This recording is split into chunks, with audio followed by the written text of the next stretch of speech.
Hello, my dear students. My name is Shakti, and I am an English lecturer since last 20 years.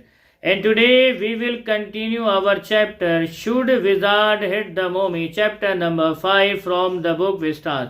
If you are new on our channel and if you like the video, subscribe the channel and press the bell icon so that you can get the notifications of our videos firstly.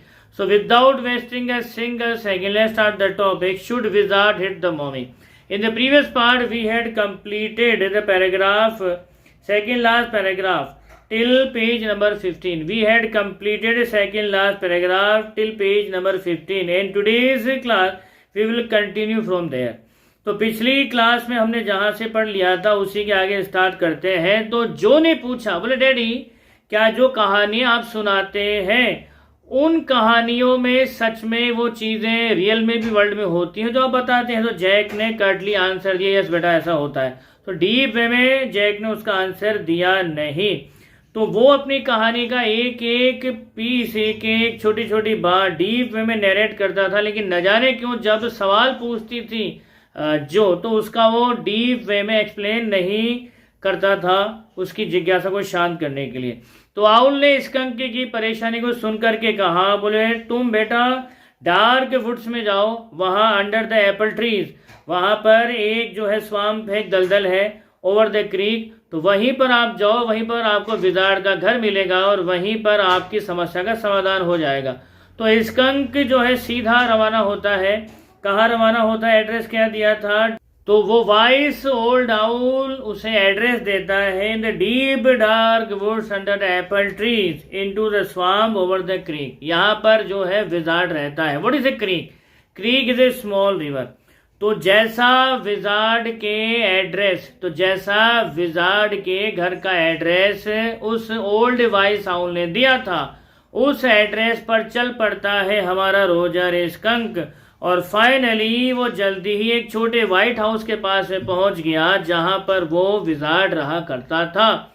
तो skunk ने जो है उसके घर के दरवाजे को खटखटाया और जैक ने उस खटखटाहट को अपने घर की विंडो सिल के ऊपर जो है इनेक्ट करके दिखाया। तो जब जैक इस तरह से कर रहा था तो जो के अंदर का जो बच्चा था, इन्फेंटाइल थ्रिल, जो के अंदर का जो एक बच्चा था वो बहुत ज़्यादा एक्साइटेड हो गया। तो उसके बाद जब रोजर स्कंक ने उस वाइट हाउस के बाहर जब नॉक किया तो एक बहुत ही बूढ़ा सफ़ेद दाढ़ी वाला एक पर्सन बाहर आता है, छोटा सा, जिसकी हाइट ज़्यादा नहीं थी, और उसने एक तिकोनी नीले रंग की टोपी पहन रखी थी। वो सीधा बोलता है, कौन है, क्या बात है, क्या चाहिए, और इतनी भयंकर बदबू कहाँ से और कैसे आ रही है? तो विजार्ड की वॉइस का जो एक इफेक्ट था वो फेवरेट इफेक्ट था जैक का। जब कभी भी वो कहानी सुनाता था और जब कभी भी विजार्ड का पार्ट आता था तो जैक इस पार्ट को इतने परफेक्शन के साथ में प्ले करता था कि जो है वाकई में वो देखते ही रह जाती थी। तो जैक ने उस विजार्ड की वॉइस को बहुत बखूबी तरीके से निकाला और वो उस विजार्ड की वॉइस में बोल रहा है, कौन है भाई, क्या चाहिए? तो इतना सुनते ही रोजर स्कंक बोलता है कि बोले मैं आपके पास एक समस्या लेके आया हूँ। मुझे देखते ही सारे जानवर भाग जाते हैं क्योंकि उसके अंदर से बहुत बुरी बदबू आती है और उस वाइस ओल्ड आउल ने मुझे आपके पास में हेल्प के लिए भेजा है। तो उतना सुनने के बाद में विजार्ड बोलता है, भाई बात तो तुम सही करते हो, तुम्हारे अंदर से बहुत भयंकर और बहुत बुरी बदबू आती है। तो वो जो है अपने घर के अंदर जाता है तो वहाँ पर जो है बहुत सारी जादुई चीज़ें जम्बल्ड टुगेदर, अस्त व्यस्त पड़ी हुई थी। तो ढेर लगा हुआ था जादुई चीज़ों का। तो वहाँ साफ सफाई तो उतनी होती थी नहीं। क्यों नहीं होती थी? क्योंकि वो एक विजार्ड था और भला विजार्ड के घर में कौन साफ सफाई करने आए? कल को कहीं कुछ जरा सा इधर का उधर कर दिया तो गुस्से में आकर के कहीं तोता बना दे, चूहा बना दे, कुत्ता बना दे, बिल्ली बना दे, हु नोस। तो मारे डर के कोई विजार्ड के घर पे आता ही नहीं था। तो विजार्ड ने जब अपनी उस पर्टिकुलर चीज को ढूंढना शुरू किया, वो उस ढेर में से, जादुई ढेर में से कुछ ढूंढ रहा था ताकि उस स्कंक की परेशानी को सॉल्व कर सके। तो बीच में जो डैडी से पूछती है, डैडी एक बात बताओ, क्या विजार्ड मरते हैं? काफी बूढ़ा था वो। तो क्या सच में विजार्ड होते हैं, और अगर होते हैं तो मरते हैं? तो इसका भी जैक ने दोबारा बहुत ही शॉर्ट आंसर दिया। वो सीधा बोलता है, बोले बेटा विजार्ड मरते नहीं है। तो फाइनली उस विजार्ड को उस जादुई सामान के ढेर में वो मिल गया जो उसको चाहिए था, और ये थी एक स्टिक, एक मैजिकल वांड। तो उसने मैजिकल वांड अपने हाथ में ली और फिर रोजर स्कंक से पूछा कि उसे किस तरह का बनना है, यानी उसकी जो बदबू है उसकी जगह उसको क्या चाहिए। तो स्कंक ने काफी सोच विचार के बाद में कहा कि उसको जो है रोजेस की खुशबू चाहिए। तो ये सुनते ही जो भी एक्साइटेड हो गई, यस डैडी, उस स्कंक में से रोज की खुशबू बहुत सुंदर लगेगी, बड़ी प्यारी लगेगी। तो जैक ने जो है अपनी बेटी के ऊपर अपनी आंखें गड़ा दी और उस विजार्ड को मंत्र पढ़ा, और मंत्र कुछ इस तरह से था, आब्राकाडाब्रा होकस पू Roger Skunk how do you do roses boses pull an ear Roger Skunk you never fear bingo. और ये जादुई मंत्र जैसे ही उसने पढ़ा तो जो जैक था उसने अपनी बेटी के इमोशंस को देखा जो उसके चेहरे पर आ गए थे। तो इमोशंस की वजह से उसका चेहरा कुछ अलग ही दिखाई दे रहा था। उसके नॉस्ट्रिल्स एक्साइटेड थे और forcing her eyebrows up and her lower lip down in a wide noiseless green. तो ये कुछ ऐसा एक्सप्रेशन था जिसने जैक को चौंका दिया, क्योंकि ऐसा एक्सप्रेशन तो उसकी जो वाइफ क्लेयर थी वो तब दिया करती थी जब वो कॉकटेल पार्टीज में जाया करती थी। तो विजार्ड ने जैसे ही मंत्र पढ़ा तो मंत्र पढ़ते ही जादूगर का सारा घर जो है रोज की खुशबू से नहा उठा, और विजार्ड ने कहा ओके तेरा काम हो गया है और अब मुझे 7 पेनीज दे दो। इतना सुनते ही जो रोजर स्कंक है वो तो रोने लगा। वो बोलता है कि मेरे पास तो केवल जो है 4 ही पेनी है। कहानी को नैरेट करते समय जैक रोजर स्कंक को इस बार रोजर फिश बोल देता है, और उसकी बेटी जो है जो इस बात को पकड़ लेती है, वो बोलती है डैडी। बोले क्या बेटा? बोले आपने रोजर फिश कहा, आप इतनी सिल्ली मिस्टेक कैसे कर सकते हो? आप कहानी सुनाते हो और आपको इतना सा भी होश नहीं है कि रोजर फिश है या तो जैक अपनी गलती को मानता है और बोलता है यस बेटा, गलती से मैंने रोजर फिश बोल दिया, ये तो रोजर स्कंक की कहानी है। तो जादूगर जब उससे पेनी मांगता है 7 पेनीज, तो रोजर स्कंक बोलता है उसके पास तो 4 ही पेनीज है।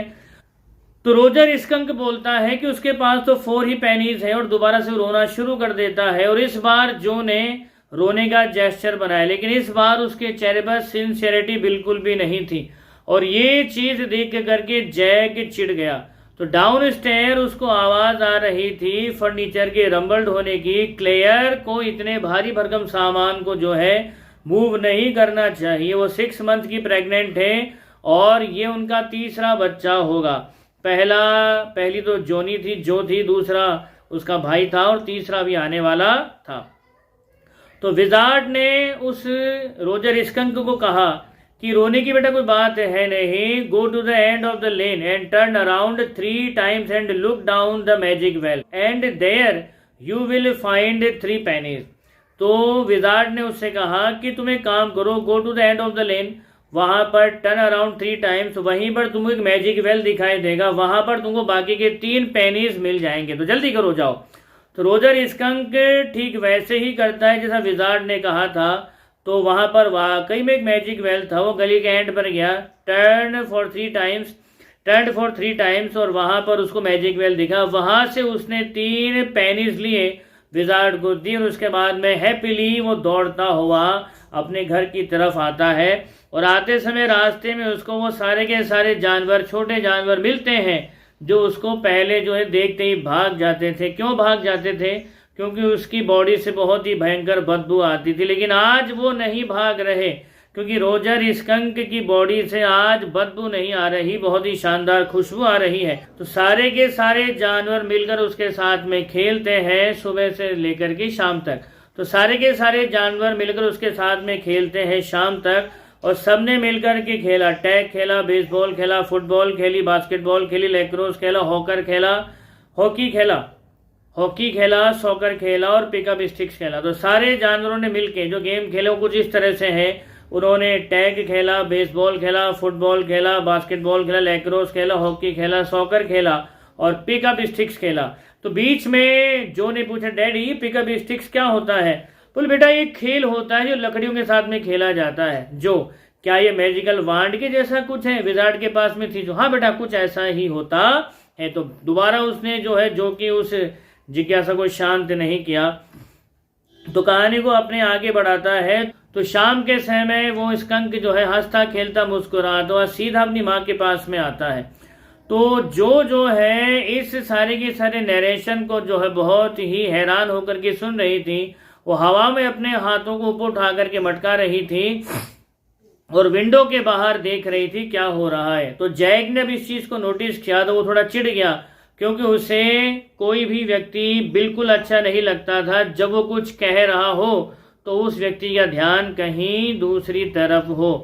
तो जैक पूछता है अपनी बेटी जो से, बेटा तुम कहानी सुन रही हो ना? तो जो बोलती है yes daddy I am listening. लेकिन बेटा तुम जो है कहानी का सबसे इंटरेस्टिंग पार्ट तो भी मिस करने वाली हो। तो एक्चुअली जो है उसको लगा कहानी खत्म हो गई है, लेकिन कहानी तो अब शुरू होगी भैया असली वाली। तो रोजर स्कंक ने माँ को बताया, मम्मी अब मैं जो है फूलों की तरह से स्मेल करता हूँ और कोई भी जानवर मुझसे दूर नहीं भागता। तो ये सुन करके रोजर स्कंक की माँ बोलती है कि ये भयंकर सी स्मेल तेरे अंदर किसने पैदा करी भैया? तो रोजर स्कंक बोलता है माँ विजार्ड ने करी है। तो वो बोलती है तेरे अंदर की उस खुशबू को बदलने की इतनी हिम्मत विजार्ड की हो गई, तो अब भी कि अब भी मेरे साथ चल और मैं उस विजार्ड को देखती हूँ होता कौन है तेरे को बदलने वाला। इतना सुनते ही जो है अपने बेड से उठ करके बैठ गई। तुम्हारे घबराहट की वो हाथों को इधर उधर हिला रही थी। तो वो बोली डैडी क्या अब जब उसकी मम्मी उसे लेकर के जा रही है उस विजार्ड के पास में तो क्या होगा?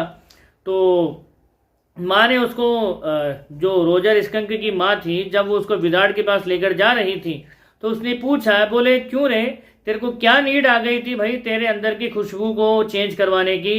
तू स्कंक है तो तू एक स्कंक है और एक स्कंक की तरह ही तेरे को स्मेल करना चाहिए, तो भला तूने क्यों अपने उस खुशबू को चेंज करवाया? तो जवाब उस स्कंक ने ये दिया कि मम्मा एक्चुअली सारे के सारे जानवर जो है भाग जाते थे उसके आते ही उसकी बदबू की वजह से, इसलिए उसने उसको चेंज करवाया। तो माँ बोलती है बेटा मुझे कोई फर्क नहीं पड़ता कि तुम किस वजह से इसको चेंज करवाने गए थे। तो जब रोजर स्कंक की माँ उसे जो है लेकर के जा रही थी विजार्ड के पास में, तो रोजर स्कंक की मम्मी ने पूछा, बोले तूने अपनी अंदर की उस स्कंक वाली स्मेल को क्यों चेंज करवाया? तो स्कंक बोलता है मम्मा सारे के सारे जानवर से देख करके भाग जाते थे इसलिए चेंज करवाया। तो माँ बोलती है आई डोंट केयर तुम कैसा स्मेल करते थे, लेकिन अभी जो तुम हो वो मुझे बहुत ज़्यादा बुरे लग रहे हो।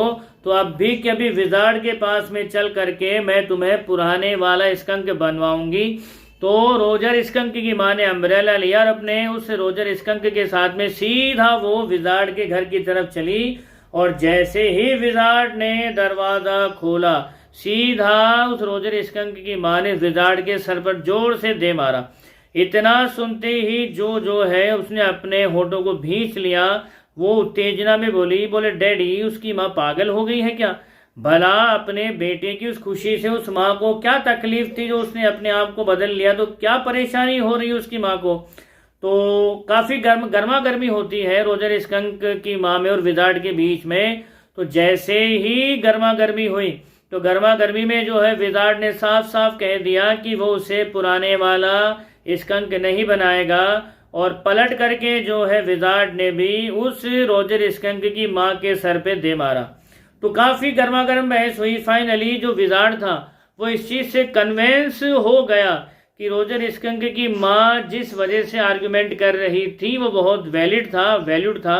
तो उसने भी जो है दोबारा से एक मैजिकल स्पेल पढ़ा और रोजर स्कंक से वही पुराने वाली बदबू आने लगी बजाय रोजेस के। इतना सुनते ही जो थी वो थोड़ी परेशान हो गई, बोलती डैडी सारे के सारे जानवर तो अब भाग जाएंगे, तो उसने इसी वजह से तो अपने उस स्कंक की वाली बदबू को चेंज करवाया था, तो अब तो सारे के सारे जानवर भाग जाएंगे डैडी, अब क्या होगा? तो आज के पार्ट में हम इतना ही लेंगे। इसके थर्ड पार्ट में हम इस कहानी के इवेंट्स को और डीपली एनालाइज करेंगे तब तक आप खुश रहिए, मुस्कुराते रहिए। जय हिंद, जय भारत, वंदे मातरम।